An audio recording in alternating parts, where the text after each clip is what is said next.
आज के इस आवासीय एलियो प्रशिक्षण कार्यक्रम के अवसर पर उपस्थित हमारे विभाग के शानदार जानदार अधिकारीगण, श्रीमान सेक्रेटरी श्रीमान संदीप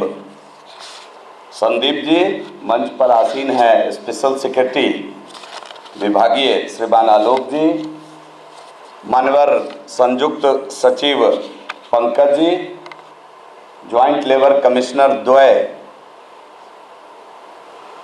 मंच पर आसीन हैं, विभाग के सभी अन्य अधिकारीगण, संचालनकर्ता के रूप में डीएलसी अपर्णा जी, और सामने आज बिहार के विभिन्न जिलों से 50 श्रम परिवर्तन पदाधिकारी, मुझे मालूम चला है कि इस हॉल में आज 50 ही है ना, 50 लोगों का आज से आवासीय प्रशिक्षण प्रारंभ होने वाला है। हम लोगों ने 2-3 बार इसकी व्यवस्था प्रारंभ की कि इसको करना है, डेट भी डाला गया, लेकिन कोविड के कारण हम लोग ससमय इसको समय दे करके इसको प्रारंभ नहीं कर पाए। मुझे खुशी है कि आज तीसरे प्रयास में हम लोग इस प्रशिक्षण कार्यक्रम को प्रारंभ कर रहे हैं और इसमें 50 लोग जो प्रशिक्षित होने वाले हैं। मुझे जानकारी हुई है कि पहले तो एसएससी से इसका सिलेक्शन होता था, अब तो बीपीएससी के माध्यम से आप सभी लोग आते हैं, और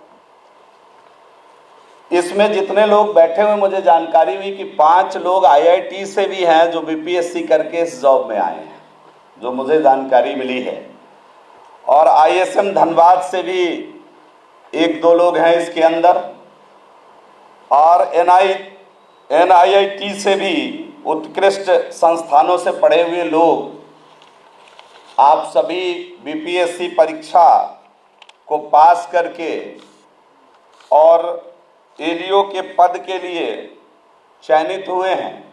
और हम समझते हैं कि बिहार के कोने कोने में आप अपनी सेवा को पिछले 1 वर्षों से लगातार अपने कार्य को संपन्न कर रहे हैं। आप सभी को मैं साधुवाद देता हूं, आप सभी को अपनी ओर से और अपने विभाग की ओर से धन्यवाद देता हूं। आज तो बैग में मुझे लगा कि केवल ट्रेनिंग की सामग्री दी गई, हमारी तो इच्छा थी कि बैग में आज लैपटॉप दे के ट्रेनिंग प्रारंभ करें, मेरी इच्छा थी, और हमने विभाग के अधिकारियों को कहा भी था। ये बड़ी अच्छी बात अभी सब लोगों ने बताया, अनुशासन, ज्ञान, शील, एकता, डेडिकेशन, ये तो जिंदगी के लिए, केवल नौकरी करने के लिए आवश्यक नहीं है, जिंदगी के सभी क्षेत्रों में इसकी आवश्यकता है। और जो यहाँ बैठे अधिकारीगण हैं, आईएएस, आईएफएस या विभाग के बड़े पदाधिकारीगण, इनमें एक बातें कॉमन है, वो है लक्ष्य को साधने की कला, जिसको हम लोग कहते हैं डेडिकेशन। और डेडिकेशन का बेहतरीन उदाहरण दुनिया में स्वामी विवेकानंद ने पेश किया। दुनिया के सभी विश्वविद्यालय, मैनेजमेंट का जितना विश्वविद्यालय पढ़ लीजिए, आईआईएम के भी लोग यहाँ होंगे, डेडिकेशन का उत्कृष्ट उदाहरण स्वामी विवेकानंद जी ने केवल 3 शब्द 3 लाइन में दिया कि उठो, जागो और लक्ष्य का पीछा तब तक करो जब तक कि उसको हासिल नहीं कर लेते। तो मुझे मालूम है कि आप लोगों ने लक्ष्य का पीछा करते हुए लक्ष्य को हासिल किया। और जैसा कि मैं सुन रहा था कि कुछ लोग लक्ष्य के प्रति अभी स्थिर नहीं है, अपने अन्य लक्ष्य को साधने में दिन रात काम कर रहे हैं, तो मैं उनको भी साधुवाद देता हूं, धन्यवाद देता हूं, और भगवान आपके मन की मुराद पूरी करे ऐसी शुभकामना भी देता हूं। लेकिन जिस कार्य के प्रति आज आपने अपने आप को समर्पित किया है, उस कार्य में बाधा और खोट उत्पन्न करके अन्य लक्ष्य को साधना, ये साधना के प्रति हम समझते हैं कि निश्चित रूप से एक तिरस्कार है, उसके प्रति भी आपको ध्यान रखना होगा। मैं मानता हूं कि आप कठिन परिश्रम करके, आपका जॉब फील्ड में रहने का है, फील्ड में काम करने का है, आप कठिन परिश्रम करने के बाद अगर रात्रि को पढ़ करके और कहीं और उत्कृष्ट जगह में जाना चाहते हैं, तो विभाग को और अन्य लोगों को रोकने की कोई मंशा नहीं। लेकिन कई लोगों को हम लोगों ने इस बार भी विदा भी किया है कि जो अन्य जॉब में चले गए उन्होंने एनओसी मांगा, हम लोगों ने विदा किया है। तो उम्र जब तक बची रहती है और पढ़ने का मनसा कायम रहता है, कुछ लोग तो ठेल ठाल के पढ़ते हैं, गार्जियन हड़काता रहता है, बच्चे पढ़ते रहते हैं। लेकिन वैसे और कुछ लोग को तो जो मिल गया या महादेव, अब जो प्राप्त हो गया इसी में जीवन काट लेना है। लेकिन कुछ लोगों को, कुछ लोग स्थिर नहीं रहते हैं, उनके आइडियोलॉजी में हमेशा नए विचार, नई बात आती रहती है और नए नए तैयारी में लगे रहते हैं जब तक उम्र बचा रहता है। और बिहार के अंदर तो बेरोजगारी की परिभाषा ही नहीं गढ़ दी गई है कि सरकारी नौकरी मतलब रोजगार, बाकी सब बेरोजगार। कई बार मुझे मिलते हैं बच्चे, मैं पूछता हूँ भाई क्या करते हो, कहता जी कुछ नहीं कर रहे हैं, तैयारी कर रहे हैं। किस बात की तैयारी कर रहे हो? एसएससी का, बैंकिंग का तैयारी कर रहे हो। तो और क्या कर रहे हो भाई? कैसे खर्चा तुम्हारा चलता है? सामान्य परिवार के लोग हो, पटना में रह के पढ़ाई कर रहे हो, कैसे खर्चा चलता है? तो कहेंगे तब तक के लिए एक हॉस्पिटल में नौकरी करते हैं, नाइट मैनेजर का काम करते हैं। तो मैंने पूछा नाइट मैनेजर का काम करते हो, कितनी पगार मिलती है? उसमें 22,000 रुपया भी मिलता है। और 22,000 रुपया पाने वाले इस बिहार के अंदर अपने को कई बार बेरोजगार कहते हैं। तो मैंने विभाग के अधिकारियों को कहा जरा पीएफ पर नकेल कसिए। और जब पीएफ जब कटना शुरू हुआ तो आपको जानकर ताजुब होगा कि इस कोरोना काल में पिछले 2 साल में बिहार के अंदर 2,58,000 लोग, नए लोगों ने ईपीएफओ पे अपना, ईपीएफओ इंडेक्स के ऊपर 2,58,000 लोगों के पीएफ कटने शुरू हुए। ऐसे नए लोगों की रोजगार इसी बिहार में सुनिश्चित हुई। लेकिन वो उनका उम्र बचा हुआ है नौकरी का। हमको तो लगता है कि वो आप लोगों से सीखे हैं कि जब तक उम्र बची है तब तक लड़ते रहो, लड़ते रहो, सरकारी नौकरी का प्रयास करते रहो। बुराई भी नहीं है इसमें, बुराई भी नहीं। सरकारी नौकरी के पीछे अभी तो बड़ा, हमको कई बार जाते हैं तो लोग मजाक में कहते हैं कि लड़की का बाप अब तो एलियो खोज रहा है लड़का। हमने कहा क्यों भाई, क्यों खोज रहा है? कहा नहीं मालूम है, नमक का दरोगा मुंशी प्रेमचंद जी ने लिखा था, उसमें एक लाइन लिखी थी, पता नहीं आप लोग पढ़े कि नहीं पढ़े, हम लोगों के समय पढ़ाई होता था। बेटा जब नमक का दरोगा हो जाता है तो बाप कहता है बेटा जरा ध्यान रखना, कटाक्ष है समाज के ऊपर कि जो महीने का जो आमदनी है, तनख्वाह जो है वो दूज का चांद है, वो डेली वाले पे ध्यान रखना। बेटा बाप को समझा रहा है। नमक का दरोगा अगर नहीं पढ़े होइएगा तो मुंशी प्रेमचंद जी का कभी पढ़ने का प्रयास करिए। सोसाइटी के ऊपर कटाक्ष है। तो एक नया कटाक्ष अभी प्रारंभ हुआ कि कहा बेटी का बाप जब लड़का खोजने जाए तो पहली चॉइस कौन सा? भाई एलियो ही कर लियो। भाई क्यों कर लियो? तो अभी एक कमाल हो गया हाजीपुर के अंदर। तो लोगों ने कहा जब एलियो, मालूम ही नहीं था एलियो क्या होता है। कई बार एलियो को अभी भी लोग नाम बदल गया, लेबर इंस्पेक्टर बोलते हैं ना। आप लोग कहीं जाते होइएगा तो कहते लेबर इंस्पेक्टर आ गए, और उनका नाम क्या हो गया? एलियो हो गया, श्रम प्रवर्तन पदाधिकारी। लेकिन उन्होंने सबको बताया कि एलियो क्या होता है। तो वैसा नाम बद कमाइएगा विभाग के अंदर। मैं एक ही अनुरोध करने आया हूं कि मन को शांत करके स्थिर चित्त के साथ जो काम करने के लिए कई चीजों पर बड़ी गंभीरता पूर्वक आलोक जी ने, संदीप जी ने विषय को बताया है। हम समझते हैं कि जीवन में उन चीजों को उतारने से न केवल आपका प्रोफेशनल लाइफ बेहतर होगा, पर्सनल लाइफ भी आपका बढ़िया हो जाएगा।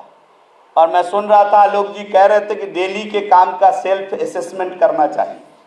तो ये तो बिल्कुल करना चाहिए। सफल मनुष्य बनने में ये आपको मदद करेगा कि आप दिन भर जो काम किए उसमें कहाँ चूक हो गई। केवल बिस्तर में जाते समय या किसी भी समय काम को खत्म करने के बाद केवल 5 मिनट आप अपने आप को पढ़िएगा। उसको क्या कहते हैं, फ्लैशबैक में जाकर के कि दिन में आज क्या क्या हुआ, तो आपको जरूर दिखेगा कि यहाँ और मैं बेहतर कर सकता था। पठन पाठन में भी, अन्य सामान्य जीवन में भी अगर इसको आप अपने जीवन में उतारेंगे तो हम समझते हैं कि आपके जीवन में हर दिन निखार आएगा। और इन्हीं बातों की चर्चा अभी यहाँ अधिकारीगण कर रहे थे। और व्यवहार तो हम समझते हैं कि अगर बिगाड़ लिया तो सबसे पहले परिवार में ही खतरा उत्पन्न होने वाला है ना। तो व्यवहार तो अच्छा रखना ही चाहिए। और आप एक चीज जान लीजिए कि स्वामी जी की मैं दूसरी लाइन आपको कोट कर रहा हूं कि मनुष्य में शिक्षा का महत्व क्या है। अभी हो गया, पहले था शिक्षा का महत्व कि शिक्षा का जो मूल मंत्र है, अभी तो हो गया कि चूल्हा गर्म होना, तो चूल्हा गर्म तो माथा ठंडा है। अब सरकारी नौकरी इसलिए चाहिए कि बढ़िया घर में शादी ब्याह भी लोगों का हो जाता है, बड़ा व्यवहारिक बात कह रहे हैं। अब प्राइवेट नौकरी वाले को बहुत तनख्वाह मिल रहा होगा तो दूसरी चॉइस होती है बिहार और उत्तर प्रदेश में। जान लीजिए संदीप जी, बिहार और उत्तर प्रदेश की खासियत है, पूर्वी उत्तर प्रदेश और पूरे बिहार का, कि सरकारी नौकरी में अगर कम पैसा भी मिल रहा हो तो लड़की वाले पहले वहीं जाते हैं जहां सरकारी नौकरी रहती, और जब थक हार के जब नहीं मिलता है तब जा करके प्राइवेट नौकरी की दम। समाज गांव से आते हैं इसलिए ये बात बताते हैं। यही वजह है कि सरकारी नौकरी को पकड़ते पकड़ते कई बार तो एक्सपायरी आ जाती है, मतलब काम खत्म। अब वो कहीं इंटरव्यू देने जाते हैं तो उनकी उम्र पूछ के प्राइवेट नौकरी वाले कहते हैं अब तुम किसी काम का नहीं रहा, तुमको लेके हम क्या करेंगे, झाल बजाएंगे। तो वहां से भी उनको नमस्ते करता है, तब एक नया जीवन उनका शुरू होता है जो फ्रस्ट्रेशन से भरा हुआ होता है। इसलिए हर काम जीवन का समय पर हो जाए तो अच्छा लगता है। और एक व्यवहार कौशल की बात हम सुन रहे थे, तो आप जान लीजिए मैं दूसरा लाइन कोट करना चाह रहा था स्वामी जी का, कि स्वामी जी ने कहा कि अगर तुम भगवान की सेवा करना चाहते हो तो अपने लचड़े पिछड़े भाइयों की सेवा करो। और संजोग से आपका जो जॉब है ना, इसमें यही काम आपके हवाले आ गया, लचड़े पिछड़े भाइयों की सेवा करने की और व्यवहार संतुलित रखने की। और दुनिया का सबसे बड़ा काम, आधा काम अधिकारी नहीं समझते हैं कई बार इस बात को। हम लोग तो राजनीति क्षेत्र में रहने वाले लोग हैं तो मजबूरी में भी समझना पड़ता है। कई बार किसी का काम करने की इच्छा नहीं हो रही, मैं बड़ा साफ कह रहा हूँ, मीडिया के भी साथीगण हैं, लेकिन मैं कह रहा हूँ कई बार आप थके हुए हैं, काम करने की इच्छा नहीं हो रही, कोई बिलबिलाता हुआ, कोई चिल्लाता हुआ आदमी आया, इतने दिन के बाद अली हमारा अभी तक ही रोड नहीं बनल, की करल छी अहाँ, तो उसको भी शांत करके अच्छे व्यवहार से बात करना पड़ता है। लेकिन अधिकारी के पास कोई अगर ज़्यादा चिल्लाते हुए आए, स्पीड में आए, तो आप क्या कहते हैं, कई बार तो अधिकारी एक्शन ले लेते हैं, गेट आउट, इसको बाहर करो, हटाओ यहाँ से, कौन है ये। और आपके जो सहयोगी होते हैं तुरंत बिना उसकी इच्छा मंशा समझे हुए कि आखिर वो क्यों चिल्ला रहा है, उसका दर्द क्या है, उसके पीछे कारण क्या है, कभी कभी मानवीय आधार पर इन चीज़ों को ढूंढना चाहिए। मैं कोई प्रशिक्षण नहीं दे रहा हूँ, लेकिन 2-4 बातें जीवन में निखार लाएगी, वो बातें मैं कहने आया हूँ कि व्यवहार में ही संतोष छुपा होता है। आपको कोई क्लेमेंट आता है क्लेम करने के लिए, उसके प्रति आप अगर पहले दिन अच्छा व्यवहार करते हैं तो वो एक संतोष को लेकर जाता है और उसके मन में ये भाव आता है कि अधिकारी अच्छे हैं। और आप जान लीजिए मन ही मन आपको आशीर्वाद भी देते हैं कि अच्छे लोग हैं, अच्छा सुने हैं, आज हमारी बात सुन लिए। वो काम भले आगे 3-4-5 दिनों बाद आपसे हो, 2 हफ्ते बाद हो, लेकिन उनके मन में आपके व्यवहार से एक संतोष पैदा होता है। और लोकतंत्र में सामाजिक जीवन जीने वाले को, सामने वाले को हमारे कार्य से संतोष प्राप्त हो, इसका पूरा पूरा ध्यान रखना चाहिए। एक और ये महत्वपूर्ण बात मैं आप लोगों के साथ शेयर करना चाह रहा था। बाकी मुझे मालूम है कि केंद्र सरकार ने जो अपने बिहार के अंदर और देश में जो 29 श्रम कानून है, सबको समेटकर 4 नए कानून बनाने जा रही है, उसकी जानकारी भी आपको यहाँ से मिलेगी। हमारे सक्षम अधिकारी विभाग के अंदर बहुत अच्छे और जानकार अधिकारीगण हैं। बिहार ने सबसे पहले इस रूल को बनाया। मैं साधुवाद देता हूँ अपने विभाग के सभी यशस्वी अधिकारीगण का कि कम स्ट्रेंथ में भी अच्छा काम कर रहे हैं। आप सभी का रिपोर्ट भी मुझे आता रहता है, आप अच्छा काम कर रहे हैं। और संयोग से मैं जिस विधानसभा से हूँ वहाँ हमारे नए एलईओ हैं मनीष, बहुत अच्छा काम कर रहे हैं, दिन रात काम करते हैं, मुझे खबर आती रहती है लोगों के बीच जाकर, और काफ़ी लोकप्रिय भी हैं वहाँ। युवा के बीच इतने लोकप्रिय हैं तो कभी कभी मुझे डर लगता है कि अगली बार टिकट न मांगने लगे वहाँ से, तो मुझे डर भी होता है। दिन रात काम करता है, जो काम करे वैसे अधिकारी को प्रोत्साहित भी करना चाहिए और उनके लिए थोड़ा प्राइज सिस्टम की भी व्यवस्था होनी चाहिए समय समय पर, इंटरनली मोटिवेशन के तौर पर, तो अच्छा काम कर रहे हैं, आप सभी लोग अच्छा काम कर रहे हैं। बिना, देखिए बीपीएससी से आए हैं, उसका एक फायदा विभाग को हुआ कि बिना ट्रेनिंग का भी आप लोगों ने अच्छा काम किया है। हम तो सभी जगह जिला में गए, अपने नए एलईओ को बुलाकर मिले, पूछे एक दो चीज़, और मुझे अच्छा लगा कि उन्होंने सही जानकारी शेयर की। एक दो जगह अगर छोड़ दीजिए तो सही जानकारी शेयर की, तो आप अच्छा काम कर रहे हैं। आपको कई प्रकार के जो कानून हैं उसके बारे में भी यहाँ विस्तार पूर्वक जानकारी दी जाएगी, और आगे जो काम करना है उसके बारे में भी आपको विस्तार पूर्वक बताया जाएगा। केवल एक बात ध्यान रखना है कि आपके जिम्मे ये श्रम संसाधन विभाग है, ये श्रमिकों का विभाग है, ये गरीबों का विभाग है।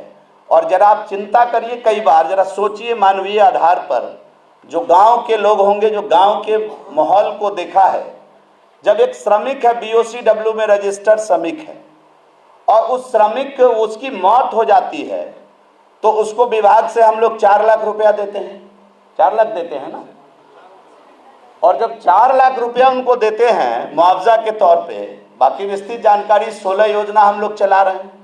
अब जिस पत्नी का पति मर गया, उसकी दुनिया लुट गई, उसके सामने अब कुछ नहीं है। अब वो गरीब आदमी है, 2-2, 3-3 छोटे छोटे बच्चे को पालना है, और उसको अगर अधिकारी तारीख पर तारीख दे रहे हैं, तो आप समझ लीजिए भगवान के दरबार में आप इतना बड़ा पाप कर रहे हैं, शायद जिसकी सजा अगले जन्म में कहीं ऐसा ना हो कि मंदिर के आगे यूं करके बैठना पड़े। बड़ी खराब बात मैं कह रहा हूं, मैं भावना में आके ऐसी बातें कह रहा हूं। मुझे बड़ा ताज्जुब होता है कि अपने 3 बच्चों को पालने वाली एक महिला, इस पटना के अंदर झाड़ू पोछा करके बच्चों को पालने वाली महिला का क्लेम अगर विभाग 4 वर्षों से अगर नहीं दे रहा हो सासाराम के अंदर, और जब वो फोन करती है कि बाबूजी मैं छुट्टी लेकर आई हूं, मुझे पैसा दे दो, दिला दो, हमारे पति डेथ कर चुके हैं, और जब एलईओ की वार्तालाप उससे होती है कड़क स्वभाव के साथ, ये बर्दाश्त से बाहर होगा। ऐसे एलईओ को शायद विभाग या कोई भी पदाधिकारी इस प्रकार से अगर गरीबों से, श्रमिकों से अगर ट्रीट आएंगे, तो मैं चेतावनी भी देना चाहता हूं कि ऐसे पदाधिकारी को ये विभाग बर्दाश्त नहीं करेगा, जिसकी दुनिया लुट चुकी है, जिसके सामने अब संघर्ष के सिवा जीवन में कुछ भी नहीं है, जो बच्चों को पालने के लिए घर घर भटक रही है, झाड़ू पोछा कर रही है। उसके प्रति अगर आपके मन के अंदर का भाव अगर जागृत नहीं होता है, आपकी मानवता जागृत नहीं होती है, तो हम समझते हैं दुनिया का सबसे बड़ा पाप शायद यही होगा। और मैं बड़ा भावुक होकर ये बात आप सभी अधिकारियों के सामने कह रहा हूं कि 50,000 रुपये, 30,000 रुपये, 40,000 रुपये, इसके लिए अगर उनके फोन आते हैं, गरीब आदमी दर दर भटकता है, तो आप अपने काम की प्रायोरिटी में इसको शामिल कर लीजिए कि अब तो हम लोग करने जा रहे हैं। हम तो धन्यवाद देते हैं अपने स्पेशल सेक्रेटरी महोदय और इनके टीम का कि इस महीने से शायद ईश्वर ने चाहा तो सभी काम हम लोग ऑनलाइन करने जा रहे हैं। मेरे मन की वेदना ये बात कह रही है, और इसीलिए मैंने कहा कि स्वामी जी ने कहा कि अगर ईश्वर की सेवा करना चाहते हो तो अपने लचड़े पिछड़े भाइयों की सेवा करो, और उस ईश्वरीय कार्य के लिए आप एलईओ बने। मुझे मालूम नहीं कि कौन यहाँ रहेगा, कौन चला जाएगा, लेकिन आप इस ईश्वरीय कार्य के लिए ही एलईओ बनाए गए हैं, और आपको यह अद्भुत सौभाग्य प्राप्त हुआ है कि आपको गरीबों का सेवा करने का अवसर मिलेगा। और मैं सारी तरीके से, मैं सभी अधिकारी बैठे, मैंने कहा है कि अपने विभाग के अधिकारियों को स्ट्रेंथनिंग करिए, उनको ताकत दीजिए। हमारे विभाग के अधिकारी ही सत्यापन पदाधिकारी होंगे, हमारे अधिकारी वीडियो के आगे पीछे नहीं घूमेंगे। श्रम संसाधन विभाग ऊपर से लेकर नीचे तक आइडेंटिटी रखने वाला विभाग है। हम मन से काम करने जा रहे हैं। देश के यशस्वी प्रधानमंत्री जी के नेतृत्व में देश के अंदर 34 करोड़ असंगठित क्षेत्र के लोगों का नया रजिस्ट्रेशन हो रहा है। बिहार के अंदर भी 3 करोड़ 49 लाख का टारगेट है। मैं आप सभी को धन्यवाद देता हूं कि आप सभी ने आज तक 2 करोड़ 67 लाख लोगों का रजिस्ट्रेशन कर लिया है, और मुझे पूरा यकीन है कि 31 मार्च तक आप सभी लोग अपने लक्ष्य को प्राप्त भी कर लेंगे, ऐसा मेरा विश्वास भी है। और अगर आप जिस तरह से काम कर रहे हैं, मुझे पूरा यकीन है कि विभाग का नाम भी होगा, और एकदम समय निर्धारित करके जो हम लोग अभी ऑनलाइन ये काम शुरू करने जा रहे हैं, हमने तय किया है कि किसी भी पीड़ित को, क्लेमेंट को 30 डेज के अंदर हम उसके अकाउंट में पैसा भेजेंगे। इस प्रकार की मुकम्मल तैयारी विभाग ने कर ली है। और जिस अधिकारी के स्तर पर फाइल पेंडिंग होगा, हम उस पर भी कार्रवाई करने की योजना बना रहे हैं। मैं साफ शब्दों में आप सभी लोगों को कहना चाहता हूँ, ये विभाग गरीबों का विभाग है, ये विभाग श्रमिकों का विभाग है, और इस विभाग पर पूरा हक श्रमिकों का है। और आप एक बात जान लीजिए कि आप इसलिए अधिकारी हैं कि उस श्रमिक के हित की बात करने के लिए इतनी जगह बनाई गई है, इतने अधिकारियों को बहाल किया गया है, इसलिए आप उस गरीब के लिए ही इस विभाग में कार्यरत हैं। इस बात को सदैव ध्यान रखना है। ये एक बात हुई। और मैंने कहा है भाई विभाग के को स्ट्रेंथनिंग करिए, सेवा संपुष्टि इनका कैसे होगा जल्दी करने का काम करिए, जो पहले से हैं या जो बाद में आए हैं। विभागीय प्रमोशन किस प्रकार होगा, मुझे मालूम है कि सब लोगों ने कहा चले जाते हैं। क्यों चले जाएंगे भाई? जब बीपीएससी करके ये भी आए हैं, बीडीओ भी आए हैं, सीओ भी आए, क्यों चले जाएंगे? चले तो इसलिए जाते हैं कि इनको प्रमोशन ही नहीं है। एलईओ आएंगे, 30-35 लोगों का प्रमोशन होगा, बाकी रिटायर हो जाएंगे एलईओ में। तो जब बीपीएससी से आए हैं तो इनके प्रमोशन की व्यवस्था किस प्रकार होगी, इसकी भी चिंता विभाग मिलकर के करे। संदीप जी, इसका मैंने आदेश भी दिया है कि इसका रूपरेखा तैयार करिए। अगर जरूरत पड़ेगी तो हम लोग इसको माननीय मुख्यमंत्री के समक्ष ले जाएंगे, कैबिनेट कराएंगे, और विभाग के अंदर प्रमोशन की व्यवस्था एलईओ का किस प्रकार हो, इसकी भी चिंता विभाग को करनी चाहिए। ये बात भी मैं आप सभी लोगों के बीच, अभी परिवार में बैठे हैं इसलिए मैं इसको शेयर कर रहा हूं कि मैं क्या क्या काम करने जा रहा हूं। और सभी स्तर पर सत्यापन पदाधिकारी मेरे विभाग के लोग हों। जब ऊपर से नीचे तक हमने एक व्यवस्था डेवलप की है, तो एलईओ के ऊपर एलएस है, एलएस के ऊपर डीएलसी, एएलसी, डीएलसी, इस प्रकार की व्यवस्था बनी हुई है। तो हमारे सीनियर अधिकारी सत्यापन करें, बीच में अन्य विभाग के अधिकारी जब सत्यापन करते हैं तो इनको पैसा देना होता है 30 दिन में, वो पैसा 6 महीने में नहीं मिलता है। ये चक्कर काटते रहते हैं, कभी बीडीओ के यहाँ, कभी जिलाधिकारी महोदय के यहाँ, और जिलाधिकारी के पास अन्य कई प्रकार के काम है। इस चक्कर में भी कई बार हम लोगों की योजना डिले हो जाती है। तो इन सारे विषयों पे हम काम कर रहे हैं। आने वाले दिनों में मैंने निश्चय किया है कि सभी लोगों को लैपटॉप दिया जाएगा। हमारी इच्छा तो थी कि इस ट्रेनिंग में हम दे करके भेजें, लेकिन कतिपय कुछ जो परेशानी है विभागीय, उसके कारण हम क्षमा चाहते हैं कि आज नहीं दे पाए, अपनी इच्छा को इस इच्छा से नहीं जोड़ पाए, आपकी इच्छा से, तो क्षमा चाहते हैं। लेकिन एक बात और हम बताना चाहते हैं कि सभी लोग श्रम के लिए जितना काम कर रहे हो तो करना ही है। होता क्या है कि हम अपने विभाग का काम कम करते हैं, इसलिए प्रायः मजिस्ट्रेट बना दिए जाते हैं। सरस्वती पूजा में थे ना कुछ लोग मजिस्ट्रेट, इसमें से थे कुछ लोग, छुट्टी लेके आए होइएगा, जाना है हमको ट्रेनिंग में, इसलिए आ गए होइएगा। तो ये जो मंदिर का घंटी मत बनिए कि जब मन हो कोई बजा दे, कहीं लगा दे। विभाग के अंदर बहुत काम है, इसकी चिंता विभाग के अधिकारी करें।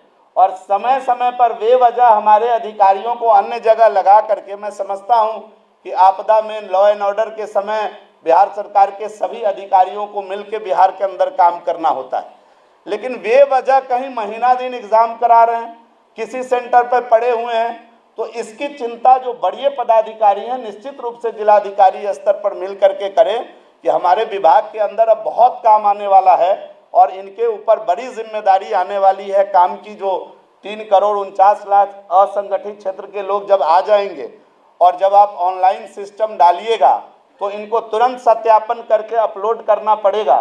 तो ये सब काम, जिम्मेदारी वाली काम जब तय हो रही है तो बीच का लोड थोड़ा इनका कम होना चाहिए, इसका भी ध्यान रखना चाहिए। और एक अंतिम बात कहते मैं अपनी बात को खत्म करूंगा कि सारा काम हम लोग कहाँ से करते हैं, मालूम है ना कि कोविड काल में बिहार ने एक बड़ी राशि श्रमिकों के खाते में भेजने का काम किया था BOCW के तहत। तो ये हम लोग कब करते हैं? ये तब करते हैं जब शेष की राशि जमा करते हैं।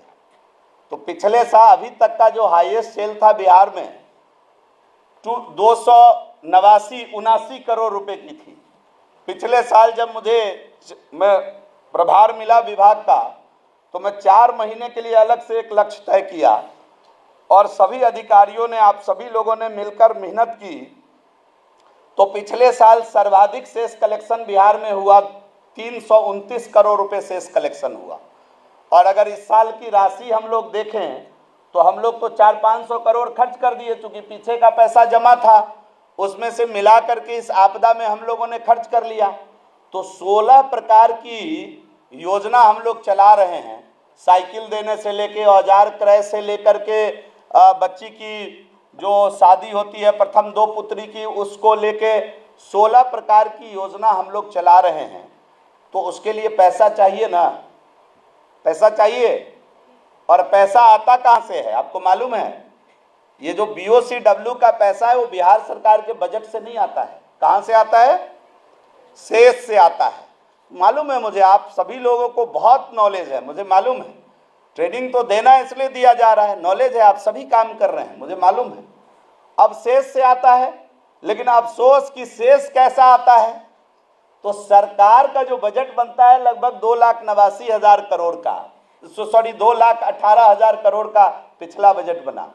जो सरकारी क्षेत्र में 40-50 हजार करोड़ का डेवलपमेंट का काम कंस्ट्रक्शन का होता है, उसका 300 करोड़ रुपया हम लोगों के पास आ जाता है, 250 से 300 करोड़ रुपया। बाकी जो प्राइवेट सेस हैं वो बिल्कुल नहीं आते हैं। अब उसका उदाहरण हम बता दें कि अभी तक इस साल हम लोग 247 करोड़ रुपये शेष लाए। थोड़ा मैथमेटिक्स भी समझना चाहिए। और 247 करोड़ रुपये में केवल 7 करोड़ 60 लाख रुपये हम लोगों के पास प्राइवेट शेष आया है। जबकि आपको मालूम है कि 1 रुपये से भी लेकर के कमर्शियल कोई कंस्ट्रक्शन होगा तो उस पर 1% शेष देना है, और निजी में अगर 10 लाख से ऊपर कोई कंस्ट्रक्शन होता है तो 1% शेष देना है। और ये सभी जगह हो रहा है। तो अगर आप तो असल अधिकारी वही है जहाँ रेवेन्यू, एक प्रकार से आप रेवेन्यू अधिकारी भी बन जाते हैं जब आप शेष कलेक्शन लेने जाते हैं। तो वहाँ आपको अपनी ताकत भी दिखानी है कि हम प्राइवेट शेष कैसे लावें, और थोड़ा प्राइवेट शेष पर कुछ इंसेंटिव की व्यवस्था करिए। जो ज़्यादा शेष प्राइवेट शेष लाता है इनको टारगेट दीजिए, डिस्ट्रिक्ट को दीजिए, फिर ब्लॉक को दीजिए, और ब्लॉक वाइज जो टॉप करने वाले लोग हैं प्राइवेट शेष में उनके लिए कुछ इंसेंटिव की भी व्यवस्था रखिए कि स्पर्धा भी थोड़ा होगा कि हम कैसे लावें। और प्राइवेट शेष वसूलने में कई बार इनको थोड़ा स्ट्रेंथ भी देना होगा। विभाग में एक नोडल अफसर बनाइए, जो इनको कहीं परेशानी होती है, पुलिस का हेल्प लेना होता है तो वहाँ के पुलिस कप्तान से बात करके इनको सहयोग दे कि 2 नोटिस के बाद 3 नोटिस के बाद कोई टर्नअप नहीं होता है तो फिर FIR की प्रक्रिया होती है। जो भी क्या सिस्टम है विभाग का डिटेल आपको आगे बताया जाएगा। उसके तहत हमको शेष चाहिए, और उसमें इनको अगर पुलिस पदाधिकारियों की मदद की ज़रूरत हो तो विभाग में एक नोडल ऑफिसर बनाइए कि वहाँ के पुलिस कप्तान से बात करें और इनको पुलिस सहयोग भी वहाँ ब्लॉक स्तर पर, थाने स्तर पर मिले, क्योंकि इनके पास तो कोई और फोर्स है नहीं। तो इसलिए इसकी भी व्यवस्था करनी चाहिए। लेकिन शेष कलेक्शन आपका लक्ष्य होना चाहिए। अधिक से अधिक जब शेष हम लाएंगे तभी हम श्रमिकों का कल्याण कर सकेंगे, गरीबों का कल्याण कर सकेंगे। आप सभी लोग आज यहाँ आए, धैर्यपूर्वक आपने हमको सुनने का काम किया, सभी अधिकारियों को भी सुना, और मुझे पूरा यकीन है कि इसमें से जो अच्छी बातें लगी होंगी उसको आप ज़रूर अपने ज़िंदगी में उतारने का प्रयास करेंगे। आप सभी के उज्जवल भविष्य की कामना करते हुए, जो अभी बसंत पंचमी बीता है उसकी शुभकामना देते हुए, और कल ही देश में एक बड़ी घटना घटी कि स्वर कोकिला लता दीदी नहीं रही, उनको भी आपके इस मंच से श्रद्धांजलि देते हुए मैं अपनी बातों को विराम देता हूं। श्रमेव जयते को बुलंद करते हुए आप सभी को शुभकामना देते हुए बहुत बहुत धन्यवाद।